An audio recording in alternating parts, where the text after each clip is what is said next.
Hey there, this is Cortland from JigSkinz, and here in the States, we're getting into wintertime, so it's when I start to do a little bit of lure repair. I'll go through my box of lures, I'll grab some stuff that maybe has been chewed up, or maybe I just wanted to refinish it all together. So I'll do some lure prep, maybe sanding something down to the bare wood, maybe I'll go over top of it.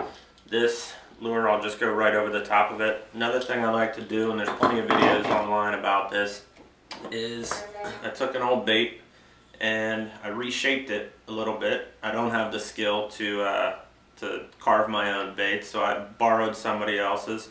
I did some thinning and some flattening of the head, so I've made my own design stick bait here, and I've made a rubber mold out of it. So now, for pretty inexpensive, I can reproduce them. I make a floating version and a sinking version.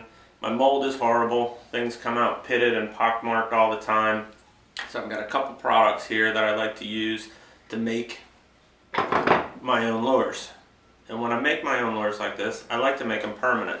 A lot of times I'll use JigSkinz to retrofit a lure just for a trip. This was with me in Oman a few weeks back. I had a Baltic herring skin on it, caught a few nice shari on it, and now it's time to reskin it. I might do it permanent, I might just throw a skin on it for a little while. That's sort of the flexibility that you've got with JigSkinz. But what this video, and I'm going to make a series here, is how to make a permanent lure installation using JigSkinz. So there's a few different products that I use and a few different methods that I use to do it, and I want to go through those with you and show you how I do it. First thing you're going to need is some way to boil water. I use an Insta-Hot boil bucket here. You just plug it in, 3 or 4 minutes, you've got boiling water. Obviously you can use a pot on your stove, doesn't really matter, but boiling water is going to be key to your installation.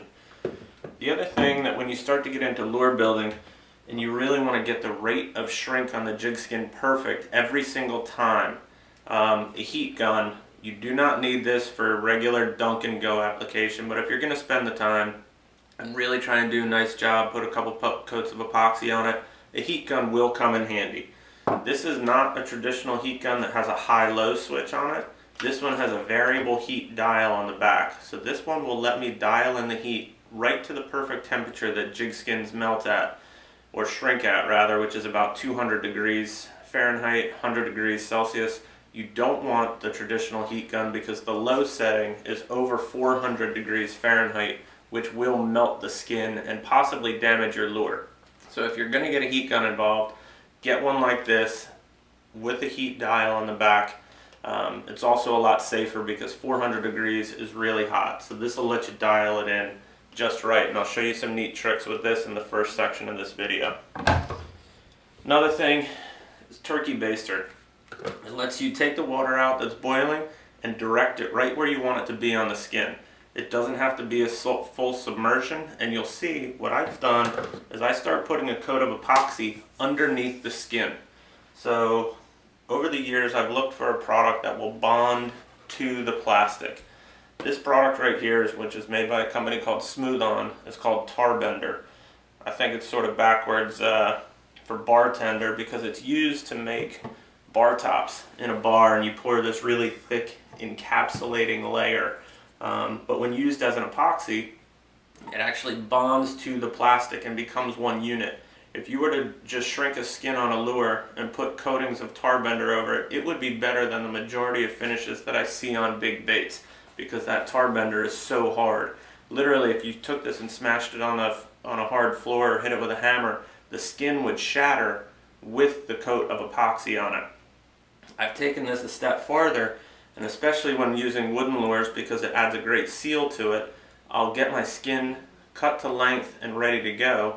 I'll put a coat of epoxy on top of it. It's a little messy, you're going to get it on your fingers. Slide the skin on, shrink it, and that skin, because this product takes about 16 hours to cure, that skin will soak through with the Tar Bender and bond to the inside layer and the lure. So it makes a permanent connection between the lure and the inside of the skin. Once you put some coats on the outside of it, you've basically made one solid unit. So it really makes an incredible finish on the bait. And again, you don't need to do this. You can dunk and go with traditional JigSkin that lets you change applications for different fishing conditions. I've got long, cold days ahead here for winter in the States. It's a nice hobby to get into for the course of the winter and sort of refresh all your baits and get them ready for next year. So we're going to get into a little bit of construction here, and I'll show you how to do it.